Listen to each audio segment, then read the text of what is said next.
Bismillahirrahmanirrahim. Kita mulai dengan baca sholawat dulu. Allahumma sholli sallim ala sayyidina Muhammadin wa ala alihi wa sahbihi wa sallim tasliman katsira.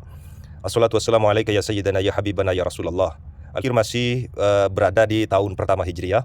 Penjelasan kejadian-kejadian yang menyedihkan dan kejadian-kejadian yang menggembirakan. Kejadian yang menggembirakan adalah kelahiran dua bayi pertama dalam Islam, yaitu Sayyidina Abdullah bin Zubair, dan itu dari kaum Muhajirin, dan dari Ansor Sayyidina Nu'man ibn al-Bashir. Yang menggembirakan pula disyariatkan adzan ketika para sahabat kebingungan cara memanggil untuk sholat. Ada yang mengatakan menabung, ada yang mengatakan meniup trompet. Kemudian Sayyidina Umar bermimpi dan sahabat yang lain juga bermimpi bahwa diajarkan adzan di dalam mimpinya. Kemudian pula disyariatkan, yang menggembirakan disyariatkan sholat yang 4 rakaat menjadi 2 rakaat di waktu safar, yaitu sholat qasar. Terjadi di tahun pertama. Kemudian yang menyedihkan wafatnya Sayyidina Kulthum bin Al-Haddam di Masjid Quba, yaitu dari kaum Aus, dan wafatnya Sayyidina As'ad bin Surarah dari kaum Khazraj.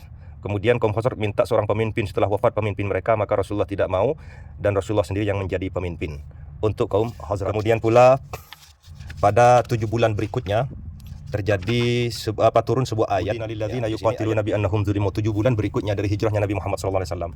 Setelah Madinah menjadi negara Islam yang murni, terlepas di dalamnya ada beberapa kaum munafikin, kaum Yahudi, tetapi kaum muslimin di dalam kota Madinah mempunyai kekuatan dan bisa la yustahanu biha, yang tidak bisa dientengkan, yang tidak bisa dianggap remeh. Allah Subhanahu wa taala mulai mengizinkan kaum muslimin untuk berperang, melawan, maksudnya melawan. Dan itu ada dalam firman Allah Subhanahu wa taala surah Al-Hajj ayat 39 sampai ayat 40. Billahi minasyaitonir rajim. Udzina lilladzina yuqataluna bi annahum zulimu wa innallaha ala nasrihim laqadir. Alladzina ukhriju min diyarihim bighairi haqqin illa ay yaqulu rabbunallah.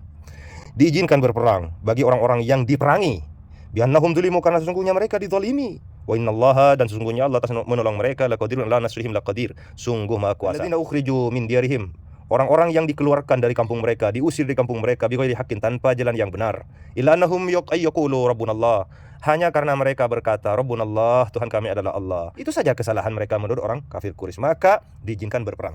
Karena mengamalkan dengan izin ilahi ini, Rasulullah SAW mulai mengutus beberapa tentara untuk melacak kafilah dagang kaum musyrikin, supaya kaum muslimin memperoleh harta yang dibawa oleh kaum musyrikin Makkah, karena orang Islam itu lebih berhak dengan harta tersebut dan lebih utama dengan sepadannya. Maka pertama yang dikirim adalah sekarang, kenapa kaum muslimin lebih berhak? Karena harta mereka lah yang dirampas di kota Makkah dan mereka diusir. Maka Rasulullah SAW mengutus pertama tentara kiriman, yaitu Sariyatu Hamzah, tentaranya Hamzah bin Abdul Muttalib, pamannya Nabi Muhammad SAW, dan diikatlah untuk Hamzah bendera yang putih, dan itu adalah pertama bendera atau panji yang diikat di dalam Islam. Diutus bersama Hamzah 30 laki-laki dari kaum muslimin yang muhajirin, bukan orang Ansar. Murni 30 laki-laki dari kaum muslimin muhajirin. Misinya supaya mencegah harta dagang orang Quraisy yang lewat di pesisir, ya, di Saifil Bahar, di mana di Saifil Bahar tersebut ada Abu Jahal membawa 30 orang Quraisy, kafilah dagang 30 yang dipimpin oleh Abu Jahal jumlahnya orang Quraisy. Namun tidak terjadi peperangan di antara mereka karena dilerai oleh seorang laki-laki bernama Majdi bin Amr al-Juhani. Kenapa? Karena Majdi ini muad dan dilfariqaini, condong tidak memusuhi dua golongan ini, tidak memusuhi kaum muslimin dan tidak juga memusuhi kaum musyrikin. Dilerai, ya, disuruh balik. Yang kaum musyrikin disuruh balik ke Mekah, kaum muslimin disuruh balik ke kota Madinah. Dan ketepatan pada saat itu yang membawa benderanya Hamzah adalah Abu Marsad al-Ghanawi.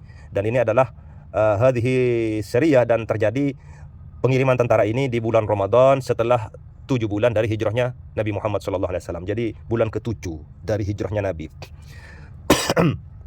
Kita petik pelajarannya di sini. Yang pertama, kepatuhan Rasulullah SAW dengan izin dari Tuhannya, maka tidak bertindak dan tidak meninggalkan suatu perkara kecuali ada izin dari Allah Subhanahu wa taala. Yang kedua, menjelaskan pertama tentara kiriman dalam Islam, dan ada pertama itu tentara kiriman Hamzah, pamannya Nabi Muhammad SAW.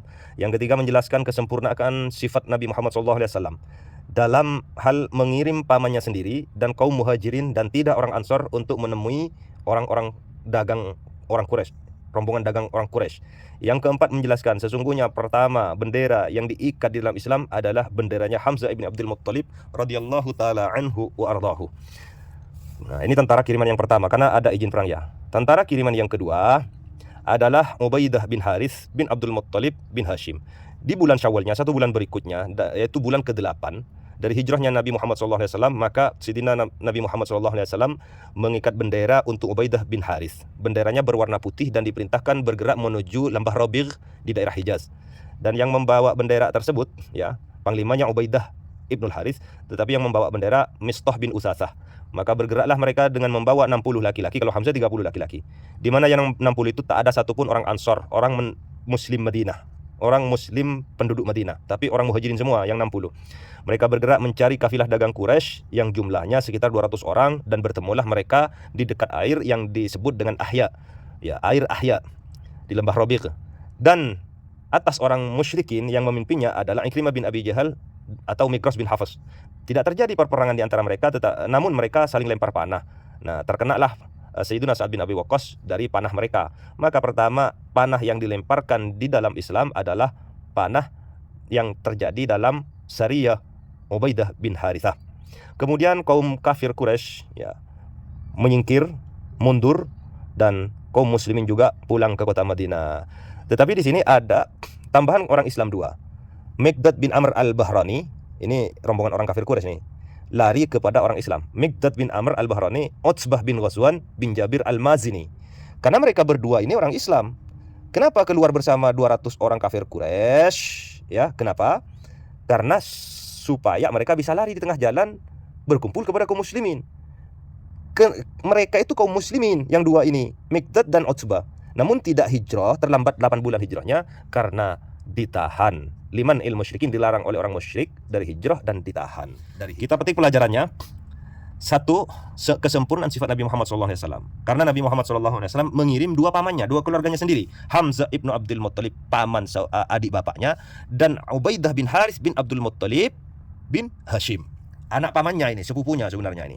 Sepupunya sendiri, ya, anak pamannya, Ubaidah bin Harith bin Abdul Muttalib bin Hashim.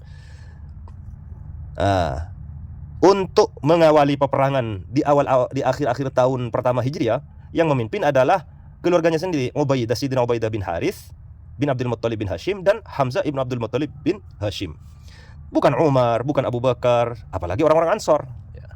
Ini sebuah contoh, bisa dijadikan contoh di dalam kesempurnaan akhlak dan ruhnya Nabi Muhammad SAW.